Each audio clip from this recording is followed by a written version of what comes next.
Muy buenas tardes a todos quienes se están conectando en estos momentos a nuestro enlace para esta última reunión, este último webinar de este ciclo de webinars que hemos denominado Pandemia COVID-19, Epilepsia y Salud Mental, de lo biológico a lo psicosocial. Les quiero contar a modo de introducción, mientras vamos haciendo la bienvenida a todos los espectadores a este webinar, que la Liga Chilena contra la Epilepsia y el posgrado de Neurología de la Facultad de Ciencias Médicas de la Universidad Nacional Autónoma de Honduras, en su calidad de centros colaboradores de la Organización Mundial de Salud OMS y Organización Panamericana de la Salud OPS, unen sus esfuerzos hoy con el desarrollo y transmisión del primer ciclo de webinars Pandemia COVID-19, Epilepsia y Salud Mental, de lo biológico a lo psicosocial. Como pueden ver en pantalla, este ciclo constó de 4 webinars. Hoy día estamos ya en el último tema, con el tema epilepsia y sueño en tiempos de pandemia. Bueno, les cuento un poco de estos centros colaboradores que estamos organizando esta actividad. La Liga Chilena contra la Epilepsia fue fundada en el año 1953 y tiene por misión mejorar la calidad de vida de las personas con epilepsia, sus familias y cuidadores a través de tratamiento médico y psicosocial y también por medio de la educación, capacitación y rehabilitación. Desde el año 2014 se constituye como centro colaborador de epilepsia para la Organización Mundial y Panamericana de la Salud, OMS-OPS, específicamente en educación y desarrollo de servicios para personas con epilepsia. Dirige este centro el doctor Carlos Acevedo, destacado neurólogo infantil.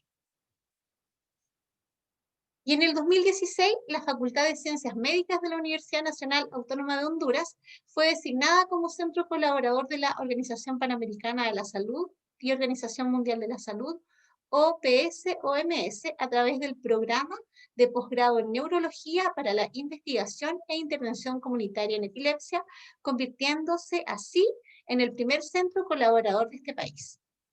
Dirige este centro el exdecano de Ciencias Médicas, el doctor Marco Tulio Medina.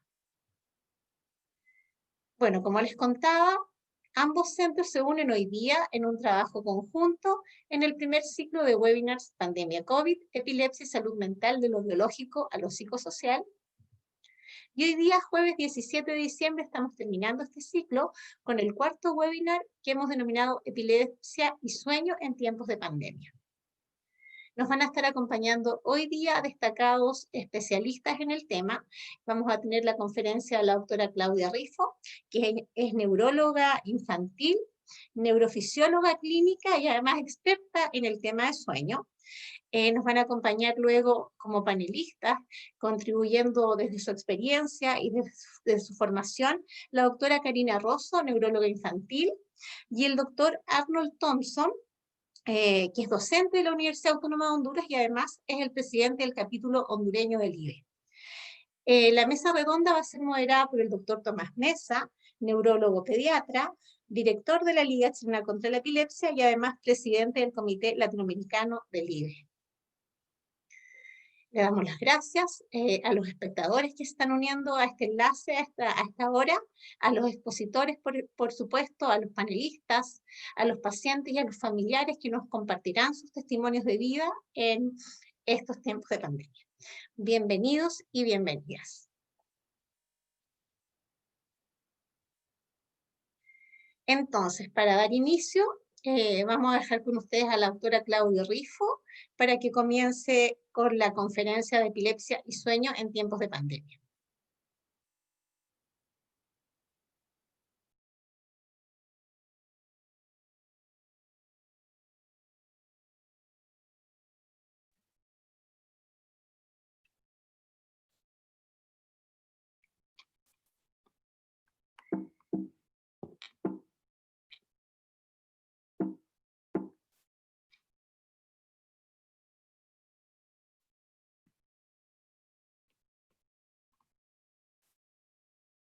Muy buenas tardes.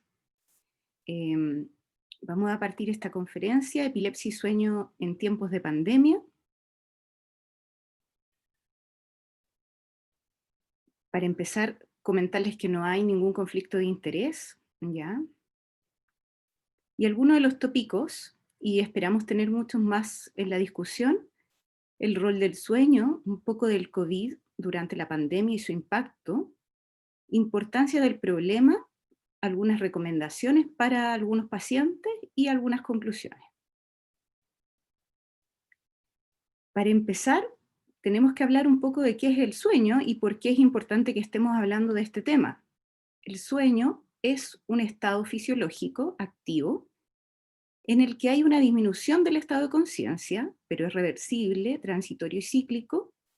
Ocurre una menor respuesta a estímulos y hay algunos cambios posturales, como sabemos.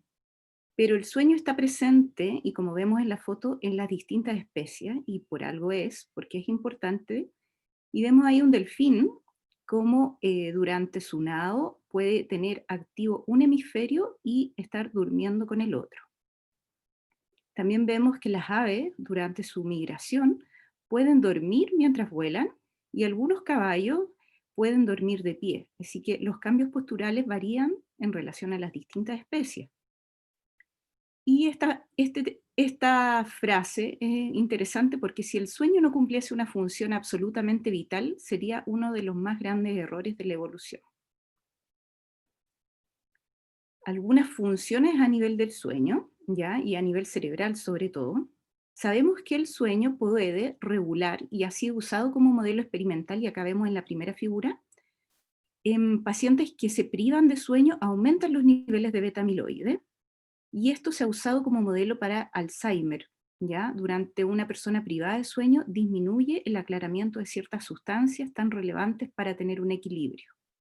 También sabemos que ciertos elementos de nuestro sistema, como los astrocitos de acuoporina 4, son capaces de eliminar los solutos, y estos astrocitos estarían mejor su funcionamiento nocturno. Vemos también en este artículo muy interesante que se los recomiendo, cómo a través del sueño podemos esculpir nuestra memoria y consolidamos y también olvidamos, ¿ya? Es muy importante porque también decidimos qué es lo que no es relevante para nuestro diario vivir. Luego también acá, en esta figura, en un lado podemos ver los pacientes privados de sueño, y en otro los que duermen bien, y vemos cómo disminuyen también y aumenta el calcio en alguien que no duerme bien, versus aumentan también ciertas sustancias que pueden ser tóxicas y disminuyen algunos neurotransmisores. Entonces, como ya nos vamos acercando un poco al tema, vemos el impacto del sueño a nivel cerebral. También sabemos que tiene un rol metabólico y que el lactato aumenta en la vigilia, pero que logramos un equilibrio durante la noche.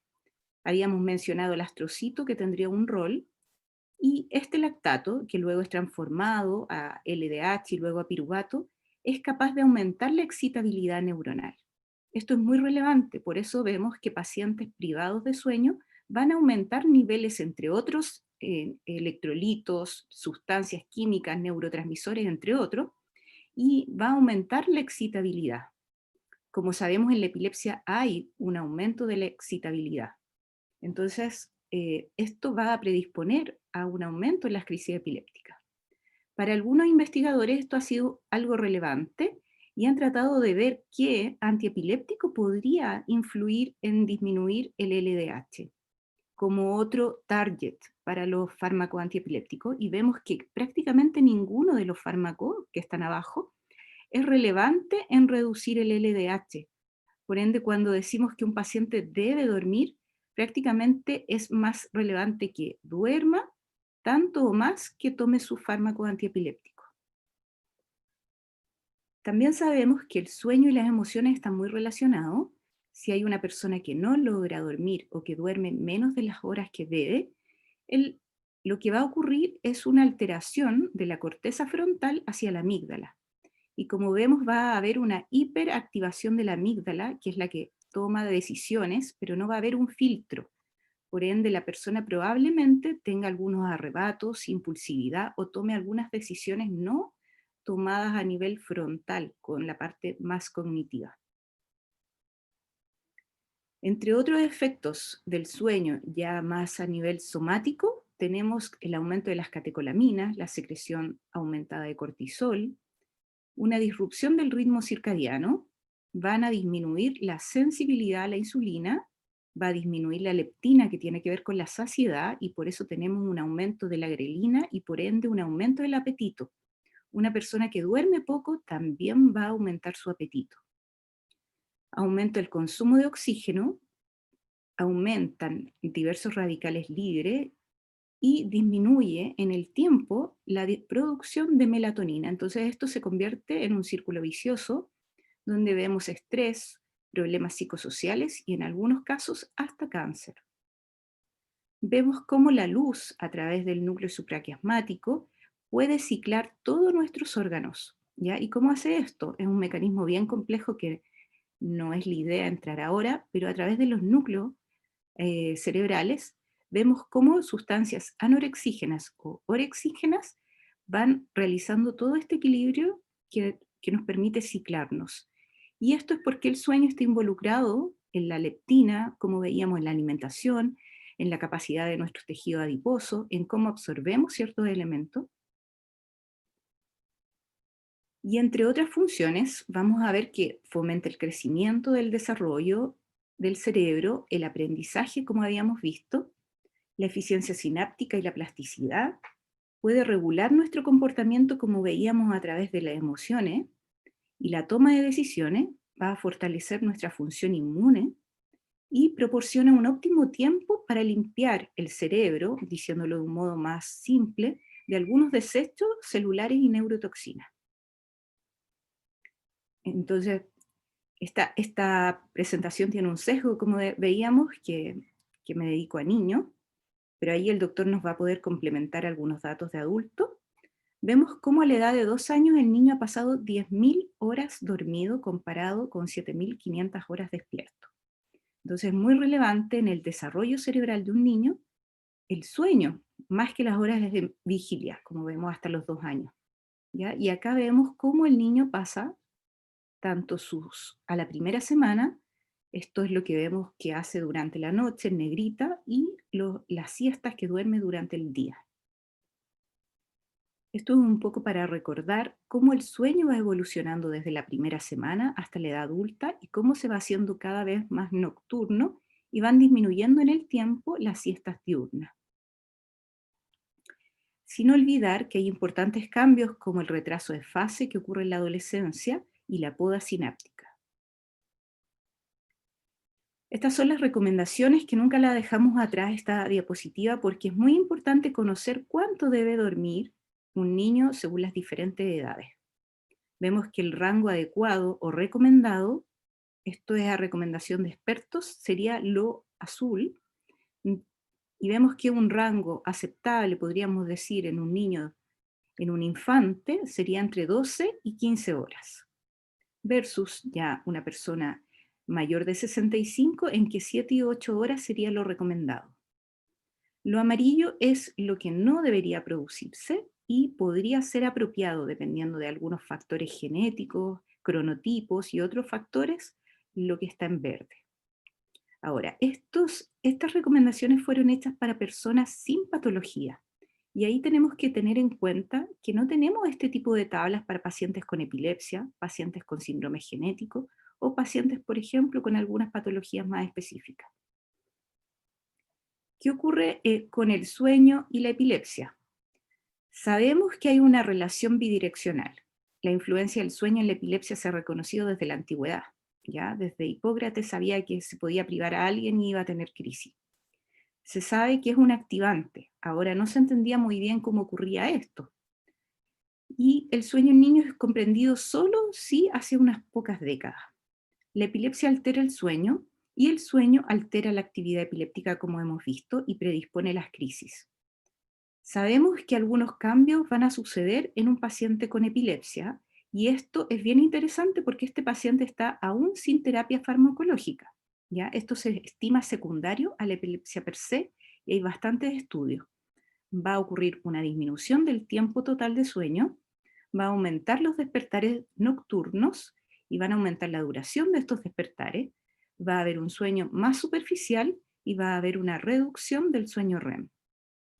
Ahora, tenemos que considerar que también van a haber cambios y que tenemos que conocer con los fármacos antiepilépticos. ¿Qué está pasando con el COVID y los niños? Se estima que va a haber un alto impacto en el desarrollo físico, mental y emocional de los niños, tanto a corto, que ya lo hemos visto, y a largo plazo, invisibilizado ante la baja incidencia del COVID a nivel clínico en esta población, porque como sabemos los niños en general son asintomáticos y consultan muy poco, alrededor del 1%. Se espera un aumento de la morbilidad y pobreza infantil y en consecuencia fuertes pérdidas de capital humano y una profundización, que ya lo vemos, de las desigualdades.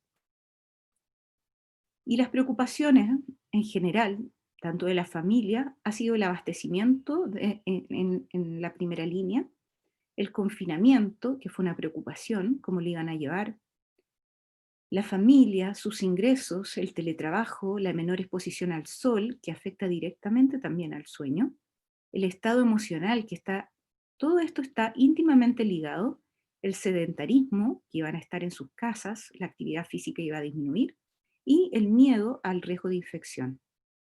Todos estos factores que son preocupación van a afectar tanto a la epilepsia como al sueño. Otros efectos negativos del confinamiento es la alta prevalencia de insomnio en la población pediátrica. Hemos visto esa queja durante el periodo de confinamiento, por lo menos en nuestro país. El sueño en los niños se ha visto una prioridad durante este periodo porque las familias están conviviendo y necesitan rendir muchas veces al otro día por el teletrabajo. Y el sueño es un factor importante que regula el comportamiento y emociones como veíamos. El cuidado de los niños se hace de manera efectiva si los padres están mucho más, menos ansiosos y han dormido mejor, van a poder hacerlo de una manera más eficiente. Y considerar el estrés de los cuidadores. Las labores han aumentado, el trabajo del hogar, la productividad, la eficiencia de la casa. ¿Qué ha ocurrido? Hemos visto una pérdida de las rutinas, la menor exposición a luz del día, la exposición de varias horas, y vamos a mencionar cuántas. En general, el promedio de los niños chilenos que hemos visto a través de algunos estudios que se han realizado encuestas es alrededor de 5 horas, ya considerando las pantallas que son tanto a nivel escolar como de recreación. 5 horas en promedio, esto puede ser aún mayor. Menor actividad física, comer más de lo habitual, como veíamos que está relacionado con la leptina y la grelina, el aumento del peso corporal y combinación de todos estos factores para poder dormir y otros riesgos. También lo hemos visto en puntos determinantes que coinciden en varias publicaciones, como los trastornos del sueño, los trastornos del ánimo, que están en directa relación también con el sueño, y la dificultad en la atención de ciertas patologías crónicas, ¿ya? Que se han visto que pasaron a segunda línea, por lo menos en los servicios de urgencia, y se está recibiendo a los pacientes en algunas fases complicadas. Sabemos que los trastornos del sueño comprometen la calidad de vida de la familia, ¿ya? Y van a afectar directamente el desarrollo de los niños, en tanto en su cognición, en su sobrepeso y los problemas del comportamiento, en su capacidad de estar receptivos a lo que están aprendiendo por las pantallas. Y esto se complementan con análisis económicos en que asocian los altos costos directos e indirectos del insomnio en la sociedad y en la salud. Lo positivo es que los niños son adaptables, varían en sus patrones de sueño, en general tienen un alto componente ambiental más que genético y van a depender de un adulto, y por eso es algo que podemos influir y ayudarlo. Y sus síntomas, como vamos a ver, pueden ser muy distintos a los de un adulto. Esta es la clasificación de sueño ISCD-3, ya probablemente pronto se esté por actualizar. Vemos que los lactantes, y acá están no de manera arbitraria de ese tamaño, porque las principales patologías que estamos viendo son insomnio en lactantes, parasomnia en preescolares, trastornos respiratorios del sueño, y los otros trastornos se han mantenido, y en adolescentes los trastornos del ritmo circadiano. Pero nuestro principal problema y la consulta ha sido insomnio. ¿Qué problemas de sueño presentan los niños y cómo se presentan? se pueden presentar tanto en el día como en la noche. En la noche lo que vemos, y vamos a mencionarlo porque es interesante, tenemos las pesadillas, dificultades para ir a dormir, ¿ya? Porque las rutinas se han perdido, la luz solar. Los despertares nocturnos van a aumentar y también vamos a tener despertares precoces. Van a tener alteración del apetito y está descrito así porque van a haber niños que van a tener menor apetito o otros con un aumento, irritabilidad, agresividad y llanto fácil, entre otros. Como sabemos, los niños, a diferencia de los adultos, presentan menos somnolencia diurna y presentando mayormente estos síntomas. Este estudio es interesante, es de septiembre, muestra cómo el confinamiento ha afectado en pacientes con epilepsia, ya fueron 627 encuestados, y un 1% vemos que un porcentaje bajo presentó confirmación de infección. Ya estos son, de estos 27 pacientes con epilepsia, un 57% usaba más de 2 fármacos antiepilépticos, y 56% afortunadamente no refiere cambio en las crisis. Sin embargo, como vemos y habitualmente conocemos estos valores, un 31,2% reportó un aumento de las crisis. Un cercano a un 50% reportó ansiedad, depresión y trastornos del sueño, que están directamente ligados, como hemos visto. El sueño, en un 43,27%, presentó dificultades para dormir, y la principal dificultad fue eh, dificultades para iniciar, despertares frecuentes, y solo un 22,9% era el despertar temprano. Los problemas de sueño, y esto es muy interesante, se asoció a un aumento en la frecuencia de las crisis, que es algo lógico como lo que hemos visto, pero acá en este estudio lo lograron identificar estadísticamente. En general, la encuesta muestra que los pacientes fueron influenciados tanto positiva como negativamente, y esto es rescatable, y lo vamos a ver después, que este confinamiento podría tener factores positivos y negativos, ¿ya? Para no enfocarlo todo como tan negativo. Y entre factores positivos referidos por pacientes es que ellos declararon que podían tomar sus medicamentos de forma más regular, probablemente porque tenían que quedarse en casa y podían centrarse en su salud y ser supervisados por otros miembros de la familia. Había más personas preocupadas en su atención. También tuvieron menos posibilidades de estar expuestos a desencadenantes externos, tuvieron menos eventos críticos por los que recurrir a un servicio de urgencia, y en general tuvieron menos uso de alcohol, algunos, y el factor más importante fue la privación de sueño. Y algunos trastornos del ánimo en muchos pacientes que parecía estar asociado al empeoramiento de las crisis. Este es un estudio publicado el 3 de julio. Este es un estudio italiano en que evaluaron diversas encuestas y PSQ, por ejemplo, y se evaluó personas con epilepsia versus personas sin epilepsia, y se vio que las personas con epilepsia tenían peores síntomas depresivos y ansiedad, ya esto fue estadísticamente significativo, tenían la calidad de sueño estaba comprometida tanto en personas con o sin epilepsia, ¿ya? Y la diferencia en los pacientes con epilepsia fue un 47% versus un 42% que no lo presentaban. Vemos que esto es transversal, los problemas de sueño. Sin embargo, un empeoramiento de las crisis se presentó en un 18% en los pacientes con su diagnóstico. El insomnio ya afectaba a un 30% de los niños, pero se vio incrementado durante este periodo, y las repercusiones, como veíamos, son diurnas: la irritabilidad, los trastornos de conducta, el retraso en el aprendizaje, problemas familiares, problemas de pareja, también maltrato, ya no todas las personas pueden o tienen la capacidad de lidiar con estas circunstancias, y repercusiones laborales y accidentabilidad. Como vemos, las principales dificultades fueron para iniciar, los despertares frecuentes y el despertar único prolongado. ¿Qué sabemos del estrés y el sueño durante el confinamiento? La mayoría de los estudios no son muy comparables porque los confinamientos fueron distintos en los distintos países, ¿ya? Algunos no especifican muy bien qué tipo de confinamiento tuvieron. Sin embargo, lo que podemos sacar de conclusión es que El confinamiento a largo plazo involucra mayores riesgos a nivel social. Se evidenció tanto en los residentes médicos un gran estrés postraumático. Las personas que presentaron un mayor nivel de ansiedad fueron mujeres, y también se asoció a que personas que veían noticias más de 3 horas tenían un mayor nivel de ansiedad, tenían mejor calidad de sueño y menos despertares, y también menor estrés las personas que tenían un mejor dormir.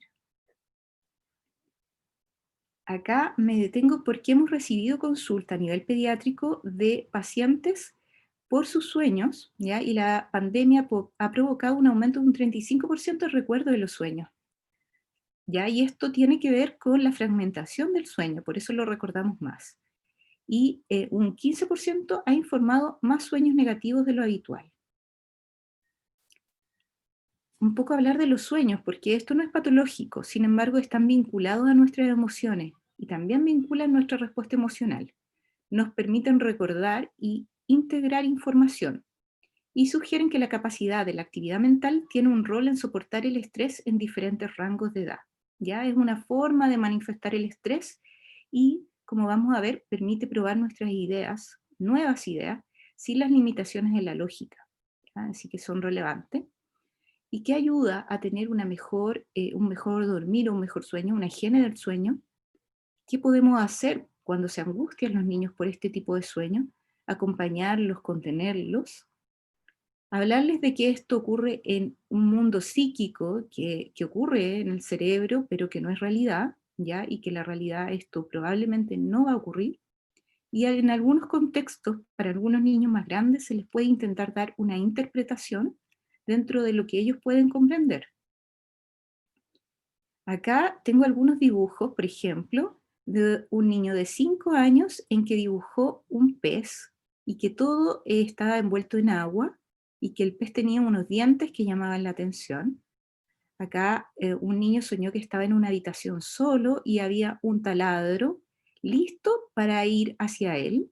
Y otro niño soñó, Manuel de 6 años, que lo atacaban insectos mientras dormía. ¿Ya? Todos estos sueños representan, en el fondo, sus miedos, y ya es una forma de explicar y demostrar sus emociones y poder comentarlo. Pasando a otro tema que ya habíamos mencionado, la obesidad y las horas de sueño. Como vemos, se han reducido las horas de sueño con la falta de rutina, el uso de pantalla, y esto está directamente relacionado. Mientras menos horas durmamos, más aumenta nuestro índice de masa corporal. Ahora, la relación es compleja. ¿Por qué? Porque tenemos más horas para alimentarnos, ¿ya? Comemos hasta más tarde, y nuestro sistema no está creado para procesar los alimentos de una manera nocturna, como sabemos por genética, y también sabemos que el cerebro en una persona obesa va a aumentar niveles inflamatorios como interleuquina 6, leptina, grelina, como habíamos visto, que son los mismos que se van a alterar en un paciente que duerme mal. Entonces todo esto empieza a estar relacionado. Va a haber una ganancia de peso, va a producir obesidad. ¿Por qué es relevante este tema? Porque la obesidad es la pandemia del futuro, y ya lo vemos acá. Vemos como Chile ocupa el 4.º lugar, México. Vemos acá un poco de estos dibujos que podrían causarnos un poco de chiste. Y considerar que en el 2030 se considera que va a haber una expansión del número de niños con obesidad, y esto trae costos económicos, trae costos en salud, trae enfermedades a largo plazo, crónicas, que van a ser muy difíciles de manejar. ¿Qué pasa con el confinamiento, para no hablar solo de lo negativo? ¿Qué hemos visto? Que los pacientes también refieren, que están contentos en algunos aspectos, por ejemplo, menor tiempo en los viajes, en los traslados, mayor tiempo con la familia. Pacientes han descrito que no se conocían muchas veces, padres no tenían idea de todas las habilidades que tenían sus hijos. Actividad física, personas que antes no hacían. Lamentablemente esto, las estadísticas han mostrado que los hombres aumentaron su actividad física durante la pandemia, y como sabemos, las labores de la casa, que fueron asumidas mayoritariamente por las mujeres, disminuyeron su actividad física durante este periodo. Sin un horario estricto, los colegios, el trabajo, se beneficiaron algunas personas que sobre todo eran de cronotipo nocturno y algunos adolescentes. Eh, algunos pacientes reportaron que habían dormido mejor durante este periodo, porque podían realizar rutinas mejores con sus hijos antes de ir a dormir. Entonces, ¿cómo contribuimos a que el sueño sea concientizado y nuestros pacientes con y sin epilepsia puedan dormir mejor? Atender a preocupaciones de los cuidadores, estar atento cuando mencionan el sueño, porque si lo mencionan en realidad es un problema no solo para el cuidador, sino para la familia y cómo enfrentan diariamente la patología. Acompañarlos priorizando un estilo de vida, dedicar un tiempo en la consulta para hablar del estilo de vida saludable, los hábitos, la rutina, que es importante mantener, la nutrición y la actividad física. Todo esto está relacionado y que va a influir tanto en las comorbilidades, mencionar sobre todo a nuestros pacientes que reciben fármacos que aumentan sus probabilidades de estar en obesidad o sobrepeso. Estas son algunas recomendaciones hechas por el grupo de sueño de la Sociedad de Neurología y Psiquiatría de la Infancia, como mantener horarios fijos para despertar y dormir. Regular las pantallas, preferir pantallas sobre todo en la mañana. Estas clases, lo ideal, y que se ha hecho en varios colegios, es preferir su utilización durante las primeras horas, evitarlas antes de ir a dormir, ventilar la habitación, mantener temperatura agradable, mantener una dieta saludable con fibra, cereales, fruta, y esto es relevante porque nos va a ayudar con algunos neurotransmisores, como los ricos, nos van a ayudar en producir mayor triptófano, serotonina, que nos va a ayudar a estar más contentos, y también, como sabemos, el triptófano promueve la producción de melatonina, que nos va a ayudar a dormir mejor. La exposición a la luz natural va a mejorar nuestra respuesta inmune, va a mejorar nuestros ciclos, como veíamos a través de la luz podemos ciclar, ¿no? Y evitar algunas bebidas azucaradas o que contengan cafeína antes de ir a dormir, que van a producir una fragmentación de nuestro sueño o que se corra la fase. Evitar dormir luego de excitación, y esto es súper importante porque muchos hacían deporte más tirado hacia la noche, y si hay emociones negativas o algún tipo de pensamiento, evitar hacerlo durante la noche. Preferir algún método de relajación, algún baño, para poder dormir mejor. Limitar el tiempo expuesto a noticias, como veíamos en ese estudio que mostraba mayores niveles de ansiedad, y incentivar creatividad y entretención en domicilio. Acá vemos algunas fotos de algunos niños que sí logran dormir bien, y muchas gracias por la atención. Muchas gracias, doctora, a usted por su excelente conferencia. Para continuar, y como lo hemos hecho en los distintos webinars, queremos introducir también en este tema las palabras y el testimonio de algunos de nuestros pacientes y de algunos de los cuidadores también de pacientes que son pediátricos.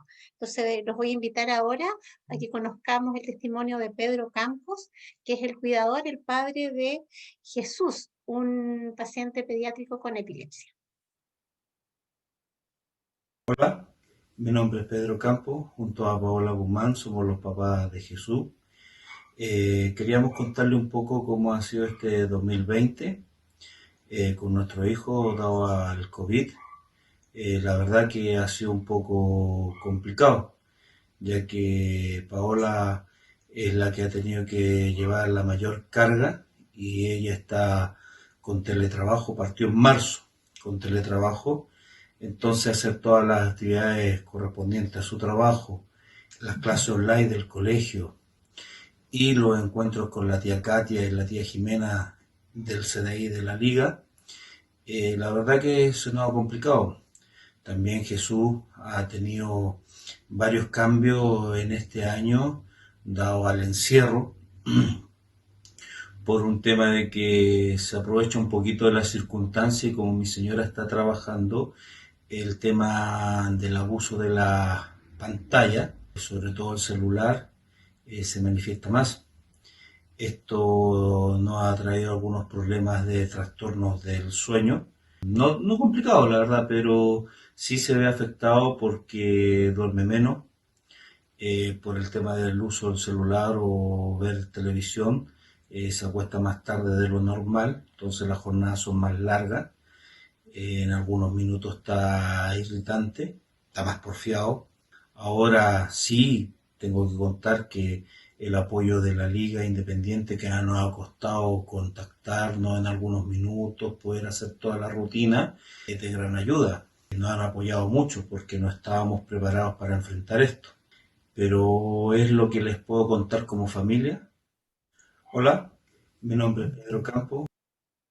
Bueno, ese entonces fue el video de Pedro, el papá de Jesús, que nos contaba un poquito cómo ha sido estos meses por la pandemia y cómo se ha modificado un poco la dinámica familiar y la dinámica también de los horarios y del sueño del Jesús. Les quiero contar a todos los espectadores que tenemos la herramienta acá de preguntas en esta plataforma para que ustedes puedan ir haciendo sus comentarios y también ir haciendo sus preguntas para que nuestros expertos puedan luego, en el momento de la discusión, ir respondiendo cada una de estas inquietudes. Y también contarles que estamos grabando este webinar, que ustedes pueden visualizarlo junto a los otros webinars de las semanas anteriores en nuestro canal de YouTube.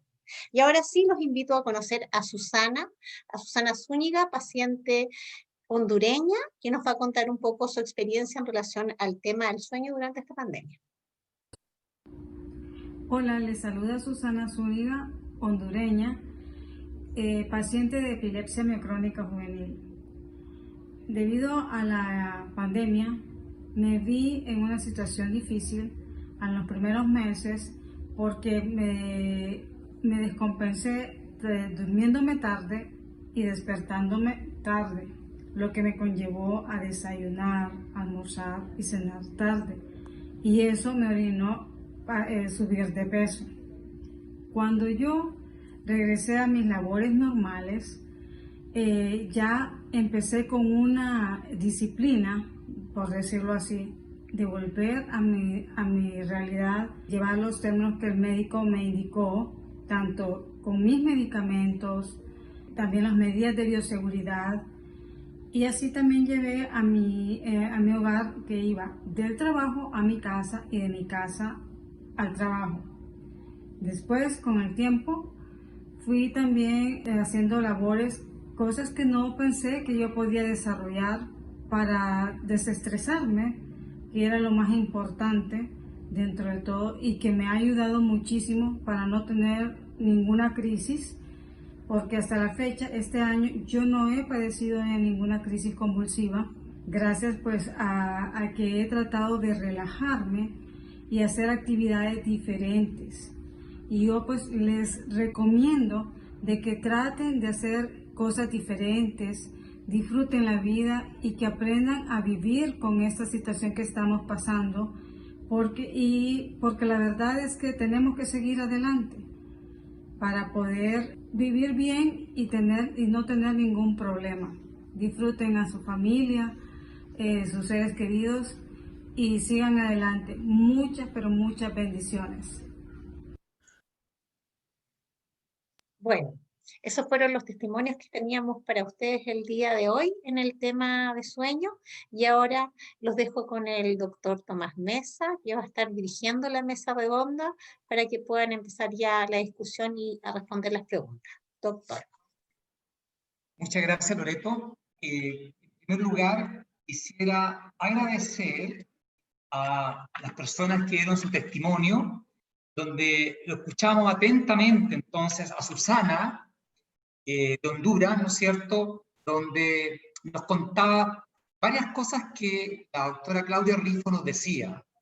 Esto de acostarse tarde, que le significó aumentar de peso y también nos dio consejos muy sabios de cómo disfrutar de la vida, como decía ella, con términos propios de una paciente que tiene una epilepsia. Por otro lado, don Pedro y la señora Paola nos hablaban de su hijo Jesús, quien abusó de las pantallas en esta época y hizo que le afectara y tuviera consecuencias en el día, cosa que es alguna de las referencias que hacía la doctora Rifo. Entonces, agradecerles a ellos y convidar a esta mesa nuevamente a Claudia y agradecerle su conferencia, a la doctora Karina Rosso, pediatra, ¿no es cierto?, experta en sueño también, de Valparaíso, Viña, y al doctor Arnold Thompson de Tegucigalpa, Honduras, que nos acompañan para conversar sobre los temas de sueño, la pandemia y epilepsia, y contestar algunas de las preguntas que nos ha hecho algunos de los pacientes. Entonces, yo quisiera, en primer lugar, referirme a una pregunta que para cada uno de los panelistas sobre el uso y abuso de la melatonina, los efectos de su uso tan recetado en estos tiempos, y una de las personas pregunta, ¿eso es un boom? ¿Es necesario o hay otras cosas que hacer previamente? Entonces, les dejo la palabra, quizás en primer lugar a Karina, para seguir con el doctor Arnold Thompson y luego a Claudia. Muchas gracias ahí por la invitación y por las presentaciones de la doctora Rifo, que estuvo muy explicativa abordando, yo creo que todos los temas que están implicados aquí en esta época de pandemia. Respecto a la pregunta de la melatonina, excelente pregunta. Bueno, yo también soy neuróloga infantil, quizás estamos un poco más inclinados ahí a la población pediátrica en esta charla, pero es verdad que hay un exceso en el uso de la melatonina, está muy masificado también por el hecho de que es de fácil acceso. Y aquí quisiera destacar que el insomnio en los niños se debe principalmente a factores ambientales. En general uno habla de que un 7, 8 de cada 10 niños tienen insomnio por motivos ambientales, y eso en el fondo es lo que nos mostraba la doctora Rifo en una de las últimas diapositivas, es la importancia de mantener buenos hábitos de sueño. Yo, antes de hablar de la melatonina en sí y de sus riesgos, quiero destacar la importancia de los buenos hábitos, porque en el fondo la melatonina muchas veces se ocupa en insomnio, ayuda principalmente en el insomnio de conciliación, que eso en el fondo significa cuando el niño se demora más de 30 minutos en quedarse dormido. Pero la melatonina es muy importante que todos sepamos que no va a ser la solución a los problemas si es que no hay una buena intervención en los hábitos. Así es que es fundamental que los papás sepan de la importancia de las pantallas, de la rutina de los horarios, de todo lo que nos mostraba ahí la doctora Rifo en las rutinas, en los buenos hábitos de sueño. Y respecto a riesgos de la melatonina, en general es un medicamento que es seguro. Todos producimos melatonina y en el fondo lo que se comercializa farmacológicamente es una melatonina exógena que todos producimos, equivalente a la que todos producimos, y en el fondo lo que hace es ayudar a regular un poquito el reloj biológico. Riesgos graves no hay descritos. La mayoría de las veces en que hay algún efecto adverso es efecto adverso, por ejemplo, somnolencia o irritabilidad al otro día, que puede ser que haya niños que sean un poco más sensibles y ahí hay que adaptar la dosis y los horarios. Muchas gracias, doctora Rosso. Le damos la palabra al doctor Thompson. Sí, muchas gracias. Me gustó mucho la plática de la doctora Rifo, creo que fue sumamente clara. Creo que lo que acaba de mencionar la doctora Karina podríamos traspolarlo a la población adulta, aunque sí déjenme contarles, generalmente lo que se quejan nuestros pacientes es de hipersomnia, ¿verdad? En muchas ocasiones producto del efecto de los fármacos antiepilépticos, ¿verdad? Y en este caso yo lo que recomiendo siempre a nuestros pacientes es platicarlo, exponerlo, si es necesario pues llevar a un familiar y y hacer una especie de horario, calendario de sueño, en donde se nos exponga cuál medicamento cree que le está provocando esta condición de mucha somnolencia durante el día. Y la mayor parte de los trastornos de sueño, en realidad, que vemos en nuestros pacientes, están muy relacionados también con los hábitos, ¿verdad? Sobre todo en estos momentos difíciles de la pandemia, en donde estamos muy apegados con las tecnologías, ¿verdad? En relación al uso de la melatonina, no tendría nada más que agregar, nada más que en adultos, pues lo usamos con bastante seguridad, aunque en este momento no tenemos disponibilidad en Honduras. Gracias. Muy bien, muchas gracias, doctor Thompson. Le damos la palabra entonces a la doctora Rifo. Ahí yo estoy muy de acuerdo con los dos. Lo único que podría agregar es que mucho paciente ha usado ya melatonina, entonces me dice, yo la usé y no me sirve para nada eso. Entonces quiero que me recete algo más fuerte, doctora. Y al preguntarle cómo la ha usado, bueno, me la tomo a veces a tal horario, otros días a tal, y me salto días, y cuando la necesito me la tomo. Y qué dosis toma, o si le preguntó a algún médico que estaba tomando, o si le comentó a su médico que estaba tomando esto. La verdad es que no, la usan de forma automedicación. Entonces ahí lo que yo les diría a los pacientes es que la melatonina tiene dos funciones. Una función que es hipnótica suave, que dura nada, que dura 20 minutos y que la usamos para tomar algunos electros, por ejemplo. Y tenemos la otra función, que es un ciclador y que ordena el sueño, sobre todo cuando alguien no produce la hormona suficientemente bien. Y para lograr el efecto ciclador lo tiene que usar en un horario específico que le tiene que preguntar a su neurólogo porque lo va a adaptar al individuo, ¿ya? Y cuando la melatonina se usa así, uno ve los resultados y lo ve bien, ¿ya? Entonces, que le digan a su médico que tienen problemas para dormir, si podrían ocuparla y él les va a dejar en un horario en relación a sus hábitos, ¿ya? Y ahí la melatonina claramente funciona. Muchas gracias, doctora Rifo. A propósito de la melatonina, epilepsia, hay una persona que pregunta desde qué edad se puede usar la melatonina, desde los cuántos meses, y por otro lado, si en la persona de tercera o cuarta edad es posible usarla. Entonces van las preguntas para Claudia, para Karina y para el doctor Thompson. Bueno, en los niños lo hemos usado, lo usamos en el fondo con una regulación médica, los vamos observando, pero tenemos pacientes pequeñitos que lo han usado por largo tiempo, por ejemplo, pacientes con síndrome genético, que producen bajos niveles de melatonina y en realidad en ellos se ve un beneficio importante. Hay personas que también tienen una dieta baja y ahí yo incentivo al público con epilepsia, a los pacientes, a que más que preocuparse por la melatonina puedan tener una mejor nutrición.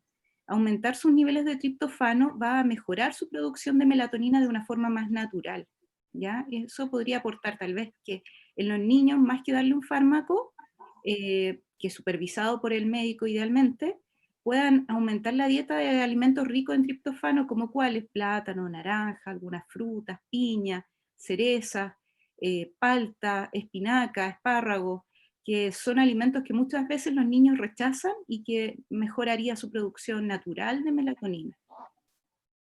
Muchas gracias, Claudia. Karina, ¿algo que agregar en relación a esto de la pregunta de la edad y melatonina?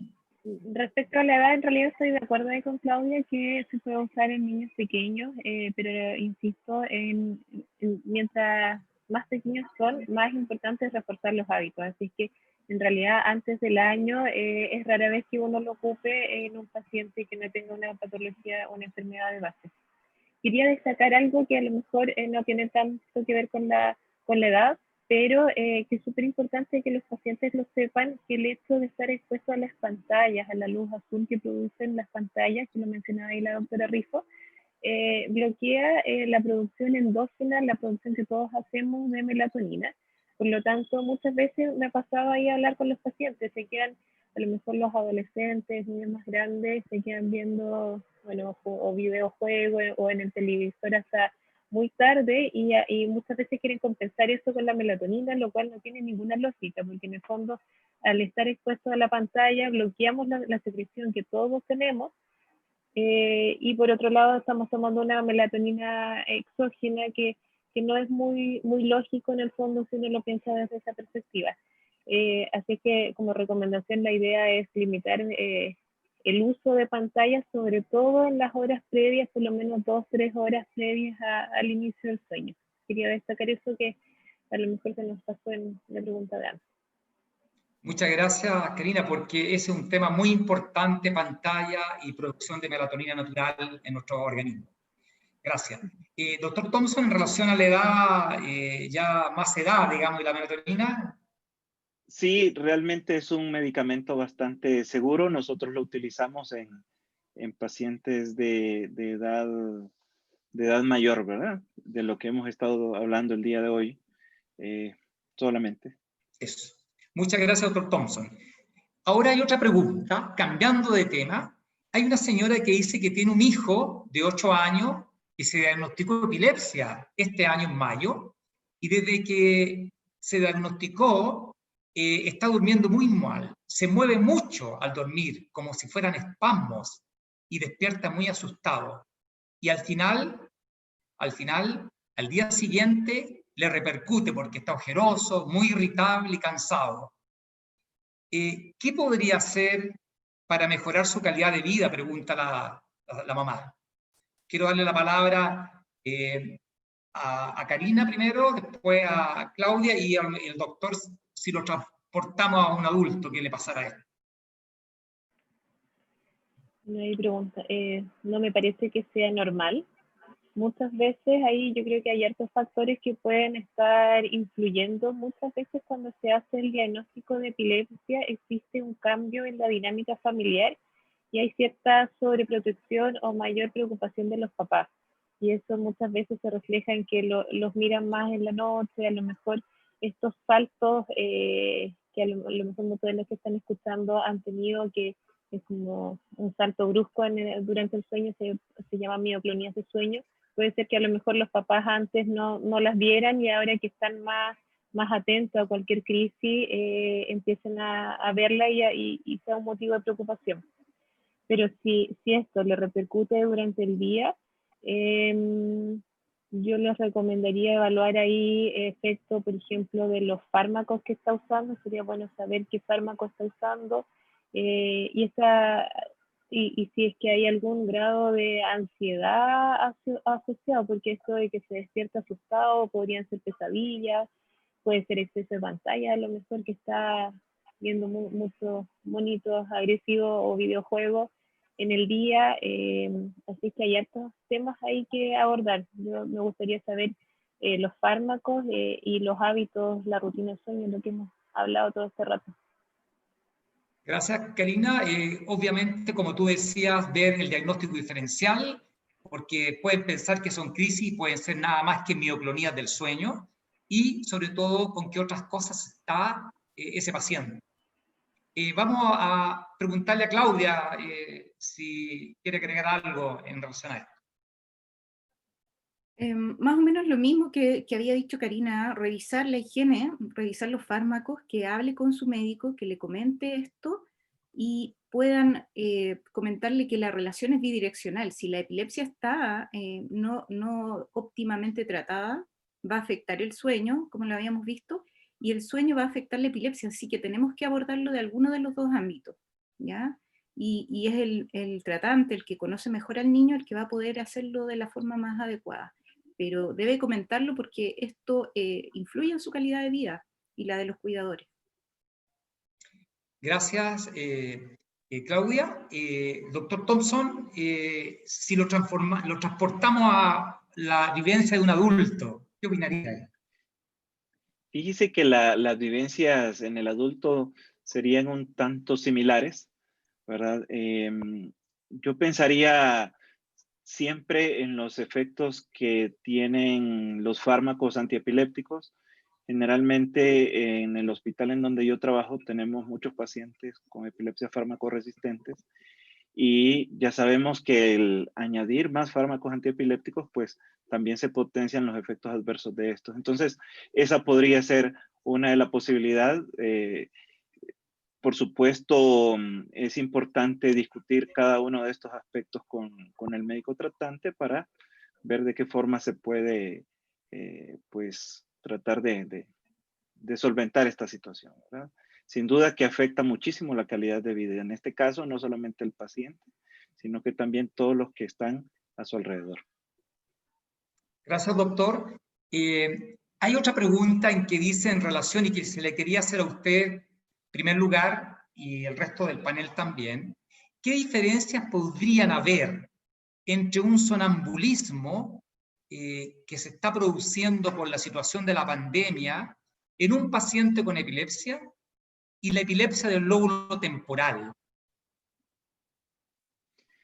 Sí, en general con la epilepsia y los trastornos de sueño, ya lo hemos hablado, siempre han estado muy relacionados. En algunos eventos, por ejemplo, relacionados con epilepsia, el paciente puede presentar algunos automatismos. De hecho, hasta hace algunos años, las crisis, por ejemplo, del lóbulo frontal, se definían como procesos distónicos, ¿verdad? Estos movimientos muy estereotipados. Y luego, tras hacer estudios de encefalogramas y otros estudios, pues se llegó a la conclusión que efectivamente se trataba de un tipo de epilepsia. Entonces, es muy importante notar si el paciente conserva algunos recuerdos de los eventos, ¿verdad? Y es importante hacer notar qué sucede con el paciente después de que el paciente ha tenido un evento. En el caso de la epilepsia, generalmente son periodos paroxísticos, breves, podrán durar 30 segundos hasta 2 minutos, ¿verdad? Entonces, esas podrían ser claves que usted como paciente podría darle a su médico para poder hacer este diagnóstico diferencial. Muchas gracias, doctor Thompson. Karina, por favor. Quería ahí agregar también la importancia de los videos caseros, ahí para los pacientes y que tienen dudas sobre cualquier movimiento que pudiera quedar la duda de si es crisis epiléptica o no, ayuda mucho al tratante poder ver un video, así que sobre todo si son eventos repetidos, hay veces que se entiende que cuesta agarrar el celular a tiempo y alcanzar a grabar, pero un buen video casero y además asociado a un buen diario de crisis ayuda muchísimo para poder diferenciar ahí los eventos. Gracias. Es un elemento que estamos cada día viéndolo más y facilitando, sobre todo cuando tenemos también telemedicina. Hoy en día, que es una herramienta muy importante. Claudia, ¿algo que agregar en relación a la pregunta previa? No. Mira, hay otra pregunta y que yo te diría que te la voy a hacer a Claudia. Dice, tiene una persona, tiene una hija de 7 años que tiene una epilepsia y que está con levetiracetam, un medicamento antiepiléptico. Este medicamento dice que le provoca mucho sueño en el día. Entonces la pregunta si hay un horario ideal para administrarlo o cómo tratar de manejarlo para que no provoque tanto sueño. Súper buena la pregunta. Cada fármaco antiepiléptico tiene distintos efectos en el sueño que el neurólogo en general, especialista en epilepsia, conoce. Y si ella le comenta esto a su médico, probablemente él pueda ordenar los horarios, administrando tal vez según la proporción de las crisis, cómo ocurren. Ya por eso usamos un calendario de crisis, vemos cómo están las crisis agrupadas, para ver en qué minuto y en qué horario sería más adecuado dar el medicamento y qué dosis puede ser mayor. Podemos dar una dosis mayor muchas veces en la noche o antes de ir a dormir para que su sueño sea mejor. Todos estos son factores que se pueden controlar, pero que hay que conversarlos con su médico tratante. Muchas gracias, Claudia. Doctor Thompson, una pregunta que dicen acá, la actividad física o deportiva, ¿a qué horas contribuye a un mejor sueño, especialmente a las personas con epilepsia? Porque dice que pregunta esto, porque hay personas que no le da sueño después de hacer ejercicio físico. Qué interesante, muchas gracias por la pregunta. Fíjese que en general nosotros recomendamos a nuestros pacientes con epilepsia y pacientes con algún problema neurológico en general realizar el ejercicio en horario matutino. Perfecto. Sí, en general, lo que se dice, como dices tú, es en general la gente que sobreexcita con ejercicios se le va a quitar en la tarde, se le va a quitar el sueño. Pero hay algunas personas que la verdad que no lo influye, pero es la minoría. Karina, ¿algo que agregar en relación a esto? Sí, bueno, y va a depender también del tipo de actividad física que realice. Si es una actividad física más intensa, yo la sugeriría más durante la mañana. Hay algunas actividades que pueden ser yoga quizás y que pueden terminar ahí con un periodo más de relajación, así que depende ahí según la actividad, pero como término general estoy de acuerdo, tratar de concentrarme en la mañana. Y lo otro también que agregaría es que sería óptimo pensando en sueño y en el ciclo vigilia-sueño, que la actividad física fuera al aire libre, pensando en estar expuesto a la luz solar, sobre todo ahora en un periodo de encierro, por último, que se ha asomado a la ventana, ¿no? En las zonas en que no se puede salir quizás todavía, pero es importante ahí estar expuesto a la luz solar durante la mañana. Muchas gracias, Karina. Otra pregunta, estamos con un buen interrogatorio del público. Una pregunta es la siguiente, que se la voy a hacer a la doctora Rifo. Los niños con epilepsia y trastornos del espectro autista o TEA pueden tener más problemas para dormir. ¿Hay interacción entre los fármacos para la epilepsia y los que ayudan a controlar la ansiedad antidepresivo? Muy buena la pregunta. Hay algunos niños, y cada vez se conoce más de esto, con trastornos del espectro autista que tienen menor producción de melatonina, ¿ya? Y el neurólogo y sobre todo algunos especialistas en sueño podrían manejar esto con dosis de refuerzo de melatonina, ordenar, como veíamos, la rutina. ¿Y se puede ordenar el sueño de los niños con trastornos autistas? Sí. La epilepsia per se va a influir aún más en su sueño también, pero los fármacos no interaccionan, se pueden dar perfectamente, hay que preguntarle al médico una vez más cómo ayudar y contribuir a formar mejor una interacción con estos medicamentos, tanto para ansiedad, para dormir mejor y para la epilepsia. Muchas gracias, Claudia. Después, al doctor Thompson, si hay interacción entre los fármacos para la epilepsia y los que ayudan a controlar la depresión en los adultos. Sí, sí hay interacción. Para poner algún ejemplo, se sabe que en fármacos antidepresivos, por ejemplo, la sertralina en un paciente con epilepsia mioclónica juvenil o podría exacerbar las mioclonías, entonces preferimos no darlo. Por otra parte, otros medicamentos, sobre todo de esta familia de los antidepresivos duales, pueden tener, aunque sea un efecto antiepiléptico sutil, pero podrían darse como coadyuvantes en el tratamiento de la epilepsia. Así que por esa razón los damos seleccionados, por supuesto, ¿verdad? Dependiendo cada uno de los casos, y los prescribimos frecuentemente en nuestros pacientes. ¿Sí? Gracias, doctor Thompson. Karina, doctora Rosa, una pregunta. La pregunta es... Quería agregar algo de la pregunta anterior. Adelante, por favor. Aprovechando la pregunta, creo que algo que vale la pena quizás comentar es la frecuente asociación que existe entre epilepsia y algunas enfermedades del área de salud mental.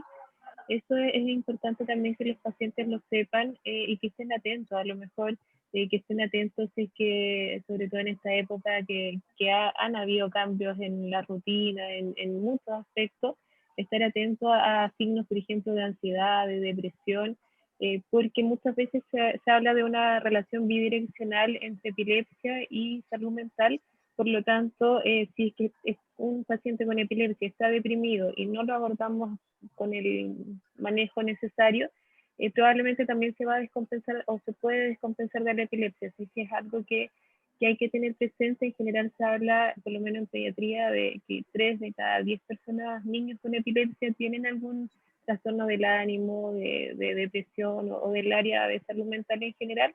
Así que en este periodo de pandemia yo creo que eso va a ser más importante. Los psiquiatras de hecho hablan de una pandemia mental que se viene después, secundario a todos los efectos del encierro y todo.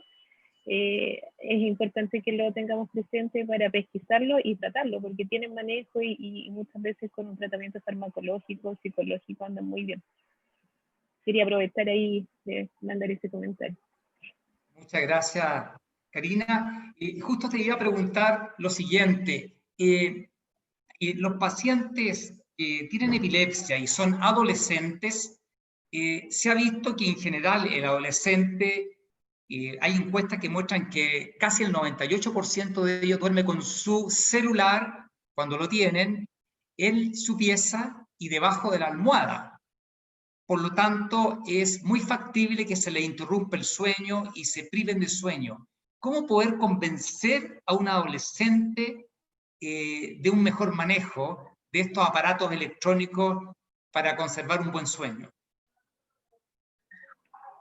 Uy, muy interesante la pregunta. Difícil ahí poner, dar una solución mágica para los papás, porque es un tema muy conflictivo muchas veces en la familia y que los papás tratan de poner límites respecto a las pantallas, pero es un motivo de pelea muchas veces, de discusión. Ahí decirle, bueno, es importante tener los fundamentos de esto para que los papás puedan convencer a los adolescentes. Hay algunos estudios que dicen que teniendo un dispositivo móvil, un celular, cerca en el velador, en la almohada, donde sea, el tipo de sueño es más superficial, porque uno incluso durante el sueño puede estar más atento a las alarmas, a que llegue un mensaje, y eso yo creo que muchas veces lo hemos vivido en la noche, que en el fondo estamos un poquito más alertas durante el sueño, y ese es un motivo para que sea un sueño más superficial y más fragmentado al final. Los adolescentes, por la edad, en general, es difícil que ellos vayan a ser capaces de decir esto me hace mal, me hace bien, así es que, porque todavía no tienen toda su madurez mental desarrollada, así es que a ellos les recomendaría que los papás sean los que tengan, obviamente conversando, pero que pongan límite, porque es difícil que el adolescente diga no, me hace mal, así que lo voy a dejar aparte. Yo recomendaría el celular en la noche, se entrega a los papás con clave, no es necesario que estén intrusiando ahí el contenido del celular, pero que ellos no tengan acceso a pantallas en general durante la noche. Muchas gracias, Karina. Yo sé que es un problema súper importante y difícil de manejar, como tú decías. Muchas gracias. Hay otra pregunta que la vamos a dirigir al doctor Thompson en relación a los pacientes con epilepsia, apneas de sueño y la pandemia. ¿Cómo poder manejar? Sabemos que las apneas del sueño, que es la dificultad, ¿no es cierto?, el no respirar durante el sueño, puede provocar baja el oxígeno en la sangre, en el cerebro, y empeorar la epilepsia. Doctor, quería preguntarle cómo usted podría manejar esta situación. Sí, muchas gracias por la pregunta. Sí, en efecto, espero no redundar en lo que usted acaba de mencionar, pero efectivamente a mayor índice de masa corporal se ha visto que esto empeora la apnea obstructiva del sueño y por ende se empeora la epilepsia. Yo creo que aquí se centran muchas de las cosas que mencionó la doctora Rifo y la doctora Rosso en relación a la actividad física, en relación a adecuados hábitos de dieta.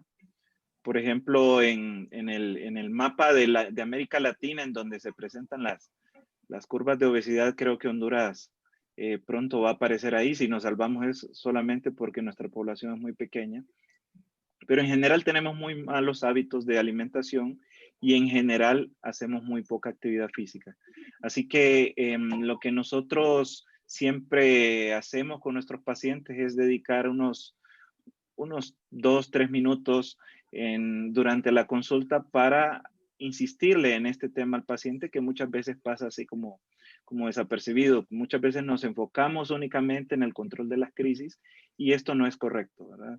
Sino que insistimos en los adecuados hábitos, en la actividad física, en el ejercicio, en bajar de peso si es necesario, ¿verdad? Porque es bien sabido por todos nosotros que esto puede llevar a complicaciones más serias en relación a la epilepsia y no queremos nada de eso, ¿verdad? Entonces, básicamente así es que nosotros lo orientamos. Muchas gracias, doctor Thompson. Tenemos otras preguntas, por ejemplo, y se la voy a hacer a la doctora Rosso, que está experta en adolescentes en este momento, por la pregunta que le hice antes. ¿El sueño puede ser un factor importante para sanar o mejorar la epilepsia? Soy adolescente, la persona que pregunta. Excelente y que el mismo paciente adolescente haya hecho la pregunta.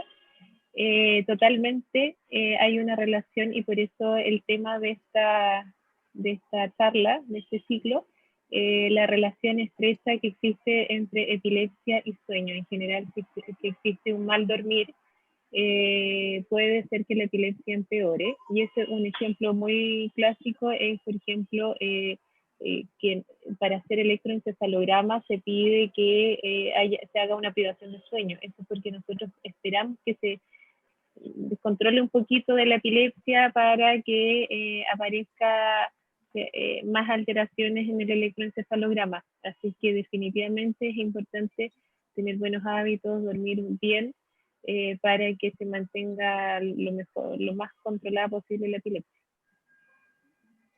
Muchas gracias, Karina. Y hay una pregunta que se la vamos a dirigir a la doctora Rifo sobre la obesidad en niños con epilepsia. ¿Estaría asociada a patología de fármacos o a los malos hábitos alimenticios? Ahí hay que poner mucha atención porque están relacionados, ¿ya? Fármacos antiepilépticos que se usan comúnmente, sobre todo en niños, aumentan de peso, no todos, ¿ya? Y aumentan la ansiedad también, porque estimulan receptores que tienen que ver con comer más. Entonces ahí ojalá lo que pueden hacer los padres, porque el fármaco, muchas veces el fármaco anda súper bien, el niño no tiene crisis, y no es la idea cambiarlo tampoco, pero lo que pueden hacer es cambiar sus hábitos, por lo menos en el refrigerador, que la disponibilidad sea más cosas sanas, fruta, verdura, y ahí uno les pregunta muchas veces qué está comiendo o qué compran, en los minutos que uno alcanza en la entrevista, y muchas veces comen muy mal. Realmente hay consumo de papas fritas, y cambiando un poco y reduciendo a veces a un costo menor, más fruta, más verdura en Chile que podemos. No sé en Honduras, pero acá podemos comer fruta, verdura fácilmente. La verdad es que puede manejar la ansiedad mucho mejor y también controlar un poco el peso. Muchas gracias, doctora Rifo. Y hay una pregunta para el doctor Thompson sobre qué sugerencia usted daría a un paciente adulto con insomnio y epilepsia. La sugerencia que haríamos, número uno, que lo platique con su médico, ¿verdad? Que exponga realmente toda la información que cree que le puede ayudar a su médico. ¿Cuándo empezó este insomnio? ¿Será que empezó justo ahora con la pandemia? Y resulta que hay un montón de problemas asociados, paso más tiempo en casa. Bueno, tantas cosas que podemos llegar a conversar con nuestros pacientes. Eso sería lo primero. Número dos, si su médico lo considera conveniente, se podría hacer algún reajuste en relación a la forma de la administración y el tipo de fármacos, de medicamentos que está tomando para el control de la epilepsia. Y número tres, muy importante, que se ha estado hablando durante estos últimos minutos en relación a los hábitos del dormir, ¿verdad? Pero yo diría que lo primero es platicarlo siempre con su médico de cabecera, con su, ya sea un neurólogo o un epileptólogo. Sí. Bueno, muchas gracias por la respuesta. Yo creo que ya estamos terminando este webinar y quisiera agradecer a la doctora Claudia Rifo, a la doctora Karina Rosso, al doctor Arnold Thompson de Honduras, por este excelente webinar, por las excelentes respuestas.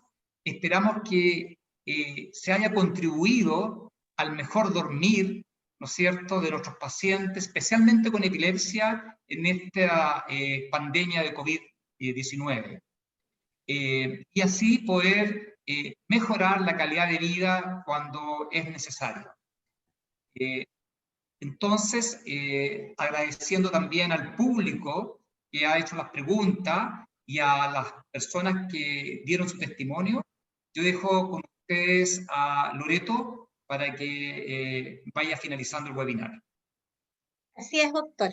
Me sumo a los agradecimientos que usted ya ha mencionado durante el webinar de hoy y durante todo el ciclo de webinars, a todos los panelistas que estuvieron participando en las discusiones, a cada uno de los expositores, con cada una de las conferencias que fueron abordándose distintos temas semana a semana, a las personas con epilepsia que nos quisieron contar sobre su experiencia durante esta pandemia, a los familiares, a los cuidadores, también mencionar, por supuesto, al doctor Tomás Mesa, que nos acompañó hoy día, al doctor Jorge Fester, ambos directores de la Liga y directores del área de educación y extensión, y por supuesto,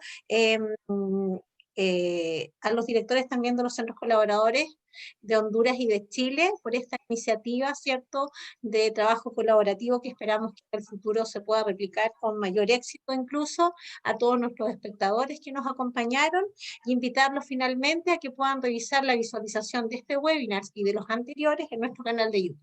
Muchas gracias a todos y de esta forma nos estamos despidiendo. Que estén muy bien.